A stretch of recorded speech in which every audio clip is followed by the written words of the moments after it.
The NBA regular season is over. The playoffs are in full swing once again. The Detroit Pistons are on the outside looking in. They will be in the draft lottery again and have a high chance of receiving either a top 3 pick or a top 4 pick, and have the third highest chance of receiving the number 1 overall pick, which would be for the second consecutive year. To talk about the Pistons offseason and where they may be going in the 2022-2023 season, we're pleased to be joined once again by the Pistons beat writer with MLive Media Group, Lauren Williams, on the Michigan Megacast. Lauren, thanks for being with us. Thank you so much for having me, Tyler. Appreciate having you on. So the Pistons finished up their 2021-2022 season with a record of 23-59, 14th place in the Eastern Conference, and the third worst record in the NBA. They will have a very high chance at the number 1 overall pick for the second consecutive year. This year, their highest projections are in the 3 to 4 range, but they could fall as low as about 7th in the draft lottery. Should that happen. Regardless, they're going to end up with a high lottery pick. They got a lot of cap space this offseason. So going into the offseason, and in your conversations with Dwayne Casey, in your conversations with GM Troy Weaver, and others in the management of the Detroit Pistons, what are their overall goals going into this offseason? What's kind of framing their reference for where this team needs to go in the future?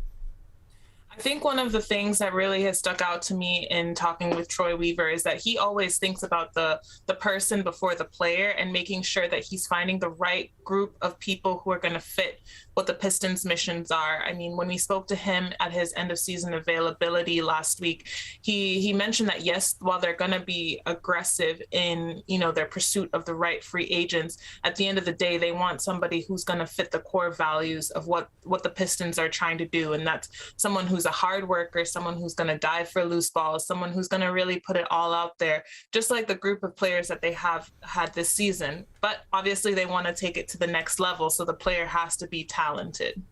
It can be really tough for a team to lose as many games as the Pistons did, almost 60 games, 59 losses this season, to be in many of those games, similar to last season, where they're in many of those games, they're competitive, and they're just coming up short, to miss the playoffs once again. So from the player's perspective, especially with the team being relatively young, not a lot of guys that have been on the roster for a very long time, what are their thoughts coming out of this season and looking forward to the future?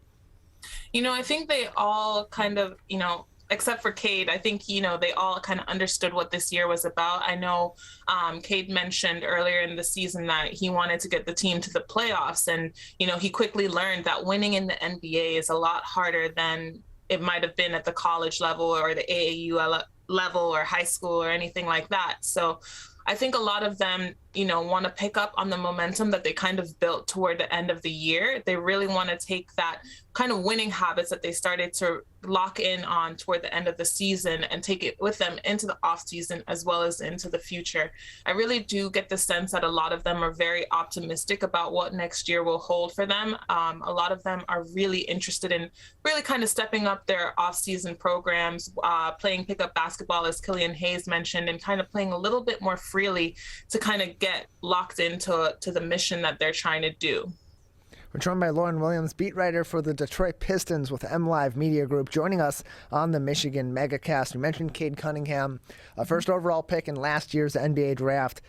This season for the Pistons, 17 points, about 5-6 assists, shooting 31% from the field, and very, very high impact player for the Pistons in just 64 games played. Of course, he had those early season injury issues, and of course the Pistons are not in the playoffs, not even in the play-in, similar to a couple of other players that were in contention or very close to that, and Scottie Barnes and Evan Mobley, the other 2 finalists for the Rookie of the Year. In comparison, 15 points, about 8 rebounds and 4 assists for Scottie Barnes of the Toronto Raptors, and for Evan Mobley of the Cleveland Cavaliers. 15 points for him on the year, 8.3 rebounds, and about 3 assists and 2 blocks for Evan Mobley, who is the early favorite at this moment in time to win the Rookie of the Year. And it's been an interesting debate that's popped up in NBA circles and sports circles regarding the Rookie of the Year. You think about Cade Cunningham's play, especially late in the season. High-impact player, numbers that you don't typically see from veteran players that late in the season, especially on a team like the Pistons in this year, versus guys like Evan Mobley, who obviously had high impact on that team. They were in contention for the playoffs. They were in the play-in. Scottie Barnes also helped the Raptors make a big jump this year in their quick rebuild and retooling. So in your opinion, should the team's success play a major role in whether or not a player wins Rookie of the Year, whether or not a player wins MVP, Most Improved Player, or any of these other awards, or should it be based more solely on the performance of that individual player for that individual role it's being awarded for? In my opinion, if you're awarding individual season awards, it really should come down to what the individual player did. I understand why a lot of people like to take a holistic approach to how they argue why a certain player should win a certain award. But if you're looking at the criteria of who was the best rookie, or who was the most improved player, or who was the defensive player of the year, you really should be looking at the individual and not necessarily the team's record or standing, or whether they had an impact on getting their team to the playoffs. I think if you limit yourself to just looking at players who get their teams to the playoffs, you're going to eliminate a lot of other players from the field. So I really do think it should come down to individual performance. But again, I understand the argument of, looking at a team's record. And you think about it too from the perspective of impact, especially for players that are in the MVP race and the Rookie of the Year race, Most Improved Player. I personally think of it as, what would this team be like without this player? If you have an MVP candidate, how successful would this team be without the MVP for the Rookie of the Year? I think about the Pistons, the Raptors, and the Cleveland Cavaliers. Where would they be without the finalists for Rookie of the Year? The Toronto Raptors probably would be in a similar spot, maybe 5-10 losses more than what they did have without a guy like Scottie Barnes. That's a significant impact. That should play a role in this. For the Cleveland Cavaliers, they are on the cusp of a playoff spot. They're in the play-in game. They're probably late lottery without Evan Mobley, especially considering the play of Darius Garland this season, the resurgence of Kevin Love and his new role as a sixth man. Played a big role, and they had a very successful season with and without Evan Mobley on the floor. Then you look at the Detroit Pistons and the impact that Cade Cunningham had. I don't think they get 23 wins. I don't think they get close to that without Cade Cunningham, especially those late season games where teams are really picking it up heading toward the playoffs. I think that should be the main factor in especially the Rookie of the Year, which is, I would say, the least of the impactful metrics in the award season for impact of a player on a team. Rookie of the Year is one of those where you really can just look at the bare gameplay of an individual player, and obviously I have some bias here. I think Cade Cunningham should win that award. I'm a Detroit Pistons fan. That's nothing to discount Evan Mobley or Scottie Barnes, but if you look at the team impact, I don't think any one of those three players made a bigger impact on their team this year, or it's going to make a bigger impact on their team in the years to come than Cade Cunningham. And I think when you think about it too, it's, Evan Mobley had 2 All-Stars that surrounded him, several former All-Stars that surrounded him. Same with Scottie Barnes. He had a couple of All-Stars that, were around him, whereas Cade Cunningham was shouldering a lot of the team leading or the leadership role that this team needed. And that's not to discount the leadership qualities that Scottie Barnes and Evan Mobley have, but when you have someone who is the floor general, who impacts the offense on so many different levels, you can look at his plus minus when he's off the floor versus on the floor, and it's a huge difference. So I think that should play a huge role into why he should win the Rookie of the Year. And again, I'm a little bit biased since I cover the team and I watch him almost every single night. But I think that is an important factor. I believe there were 3 and 19 when he wasn't playing, and then they were like 17 and I can't remember the total number off the top of my head right this second, but he played a major role. So I think that should count for a lot more, the leadership qualities that he possessed and the fact that he was a connector with so many different parts of that lineup. I think that should play a role. We're joined by Lauren Williams, beat writer for the Detroit Pistons with MLive. You can read her articles on mlive.com/Pistons as you follow the Pistons in this 2022 offseason. The draft lottery will play a big impact on that offseason free agency with the amount of cap space they have. will play a big role in this offseason as well. And one of the big questions, we've mentioned this earlier, we talked about this previously when we've had you on the MegaCast, is Jeremy Grant. That's a big question mark for the Pistons going into this offseason. Do they move Jeremy Grant? Does he continue to play for the Pistons and play out that last year of his contract where he's making a little bit over $20 million for the Pistons and could continue, presumably, to be their starting power forward or even play in a small forward role, depending on who is drafted to this team from the NBA draft. But there are teams that have expressed interest in Jeremy Grant, particularly the one that's getting a lot of discussion in the rumor mill is the Portland Trail Blazers, who had previously allegedly said that they were willing to part with their lottery pick if it would help them in acquiring Jeremy Grant. You put 2 high lottery picks, somewhere around the 7 to 10 range from the Portland Trail Blazers and the 1 to 7 range for the Detroit Pistons. That is a huge accelerant to your rebuild. That changes all your strategy. So for the Pistons, at this moment in time, from your discussions with the front office and with those internally in the front office of the Detroit Pistons, what is their interest level in potentially moving Jeremy Grant, or what would they really be looking for to make a trade of one of those key guys in their locker room? I think they're going to exhaust all of their options. Troy Weaver kind of alluded to it again at the end of his his end of season availability that, he didn't expect that they were going to get a lot of phone calls, but you can expect him to at least answer the phone call and listen to what people have to say. I think if there's the option to have another lottery pick added, then, he might explore that option. But I think at the end of the day, he's going to make sure that he's doing what he can to find the right fits for this team. And if he decides that Jeremy long-term is the right fit for this team, then that's the option that they're going to go with. Yeah, I think that the draft lottery plays the biggest role in that, because if the Pistons have a top 3 pick, you're getting an impact player that, especially if you're number 1 or number 1 through 3, you're going to get an impact player. Those presumable top 3 picks are all big men, 2 power forwards, 1 center. A couple of them can play either power forward or center, and guys like Chet Holmgren, Jabari Smith Jr., Paolo Banchero from Duke as well. That could be a big impact. All of a sudden, you have your power forward of the future, your big 3, 4, 5 player of the future, and maybe Jeremy Grant isn't necessarily a big part of that. You can think about moving him, especially if a team's offering you another first-round pick. Then again, I think the more likely scenario where they would explore that would be if they fall in the draft lottery. All of a sudden, you're out of that place where you got 3 guys that are really considered to be almost sure things, as much as you can have a sure thing in any draft class in a position of need. Now you have a little bit more of a question mark there. Do you take a shooting guard? Do you reach a little bit for another big man?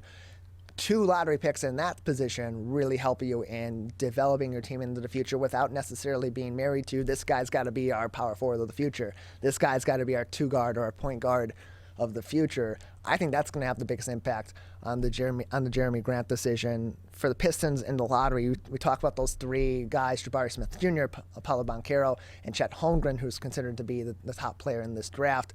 Of those 3, in your opinion, who do you believe would be the best fit for this Pistons team? Personally, I think it's so tough because I like all of them. I know one of the biggest question marks when it came to Paolo was whether he'd be a defensive fit.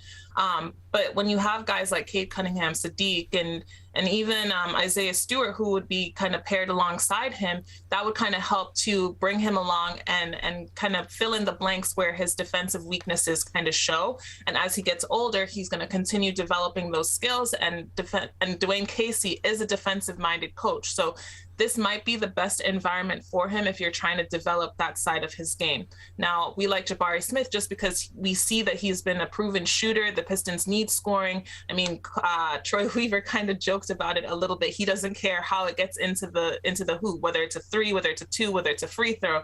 He just wants somebody who can get the ball in the basket. And then with Chet, he's what they call the unicorn, right? He has so many different instinctive plays that he's made with Gonzaga, as one of their best rim protectors. And if you pair him alongside with Isaiah Stewart can kind of mask that strength question that a lot of people have when it comes to Chet. And as he gets older and kind of develops that man strength, as people might say, he's going to be a problem, as a lot of people like to say colloquially, in the league. So it's a really tough choice. I think either of those three guys would be a great fit alongside the team. I think one of the big things is when they fall out of the top three is, who do they take? And they have to be careful with that choice, just because they want to make sure that they don't take the ball completely out of Cade Cunningham's hands. And I think with the three guys that are really considered to be at the top of this draft class, should the Pistons get into the top three, have a chance at one of these guys, maybe even in the top four if one of them falls out, let's say. Then you have a question. You mentioned the potential pairing of a guy like Chet Holmgren with Isaiah Stewart, and how Holmgren's what he lacks on the defensive side of the ball and what he lacks in physicality could maybe be made up for, particularly in the post, with Isaiah Stewart. I think that really comes down to a question for the Pistons. Where do they see Isaiah Stewart fitting into the fold in the future? Is he their starting center? We know he's undersized. He's a physical dynamo. He's a great rebounder and excellent defender. But where does he fit in the future of this Pistons starting lineup in particular? Or is he a interior booster on the bench in that second unit? Could he be that kind of spark plug off the bench in the post defensively? I think that's a big question for the Pistons. Where do they see Isaiah Stewart? Is he their center of the future, or is he their center for now and then a guy that can be a really solid depth guy down the line? I think you see him as a guy of the future. I mean, they traded up to get the 16th pick to get him. I think Troy Weaver sees a lot of value, especially because he's a guy that can eventually shoot the ball. I know he didn't take as many three-pointer shots, in the beginning of the year, just because Dwayne Casey really wanted him to focus on his bread and butter, which was rebounding and setting those screens. And we really saw him come into his own with that, especially freeing up space for Cade and some of the other guards to get to the basket. Now, I think that with Chet, again, he's going to be paired with very, very strong guys on the floor, with Cade, with Sadiq, with Isaiah. So I think you're going to have a lot of flexibility with Isaiah Stewart on the roster, just because you can move him up or you can move him down. I mean, same with Marvin Bagley. They also have him that they have to think about, and whether or not they're going to tender an offer to him. So, I think that what this Pistons roster really values is versatility. And with all of those guys, that's what they're going to get. Do you think the Pistons are going to make that big splash in free agency this offseason? I know we talked about it previously, that it's seeing, and you had said previously you think it's one more year of kind of really bolstering that depth and then getting to that big splash. But with the cap space the Pistons have, but with some of the available positions that have really talented players in the free agency pool for this offseason, guys I think of immediately are Deandre Hayden. We've heard a lot about Miles Bridges, which I kind of wave off because we have Sadiq Bey here. Miles Bridges is a 3. You're going to presumably be able to draft a high-caliber 4 if you're in the top 3 in this draft lottery. The guy that would make the most sense, if you're going to make that big splash, is DeAndre Ayton, who, by the way, is a restricted free agent. So Phoenix, surging right now, #1 record in the NBA, playing great basketball in the playoffs. They may want to bring him back and continue on the surge, and they may be willing to fork over that max contract that they've previously said they're not really interested in providing, or have not shown any interest in providing to DeAndre Ayton. So for the Pistons, if they have a guy like Ayton who is available, they could maybe snag away from Phoenix with a contract that the Suns would see as unfavorable, or another big-time free agent out there that could be that next big catalyst for the next step in the rebuild. Do you think this is the offseason that the Pistons take that, or are they going to be a little more cautious and continue that slow burn of a build one more year, and then next offseason would be that surge point? I have a hard time seeing Phoenix actually parting ways with DeAndre Ayton. Just as you mentioned, they're making that surge. They're the top team in the West right now. They're one of the top teams in the NBA in general. So I have a really hard time seeing them parting ways. But again, it all depends on what happens in the draft, right? And what they decide the direction is that they're going to go. Chris Paul isn't getting any younger, and he's still, really trying to go after that ring. And the fact that he has kind of fast-tracked that process of getting them into the top position in the league to make a couple of finals runs is a big thing. So I can't see them parting ways with Ayton unless something huge happens that changes his mind, or he just really wants to get out or anything like that. Now, I can't, even though the Pistons have said that they're going to be, particularly Troy Weaver has said that he's going to be aggressive in terms of, turning over every stone in free agency, I don't think this is the year that we see the huge splash. I think they have a lot of free agents who have team options this year, and, a couple of free agents that have player options. So I think, we're going to see a little bit more of a slow burn, just this one more year, and maybe next year is the year that they make that splashy signing, just because, again, this is still about development. They're still going to get some young players in, and the front office is really going to want to have that variety of age, experience, and youth on the roster. Lauren, really early on in the offseason, but there's always a story, especially with a rebuilding team like the Pistons, that are really close to making that next big jump and potentially next year being in contention for a playoff spot, that 7th, 8th, maybe 6th seed in the playoffs next year. If they play their cards right and the development goes right over this offseason and next season. Any stories at this moment in time as we're entering the offseason, as we're in the thick of playoff time, that you're following regarding the Pistons? I think the big thing is just the draft and free agency. I think a lot of people have their eyes on that just because they do want to see the team get to the next level, And, Troy Weaver has said he's never going to put a cap on what this rebuild means. He's thinking long term, not just one and done, we make the finals and that's it, or we get to the championship and that's it. He wants to create a sustainable winning franchise. And to him, that means just kind of taking your time and making sure that you're making the right choices as possible. So one name that I think has caught a lot of people's attention is James Edwards actually reported that the Pistons are interested in Jalen Brunson. So I think that's one person that we should keep an eye on as the playoffs continue. And he's with the Dallas Mavericks, and now the series is tied up at 1-1 with the Utah Jazz. So I think it'll be interesting to see how he and Luka continue to kind of push that team forward and see where they end up as the playoffs unfold. Yeah, quite a way to solve that point guard question there in the starting lineup for the Pistons, and put Killian Hayes potentially in that point guard spot off the bench, where he seemed to thrive at the end of the season. Lauren, thank you so much for joining us. Thank you.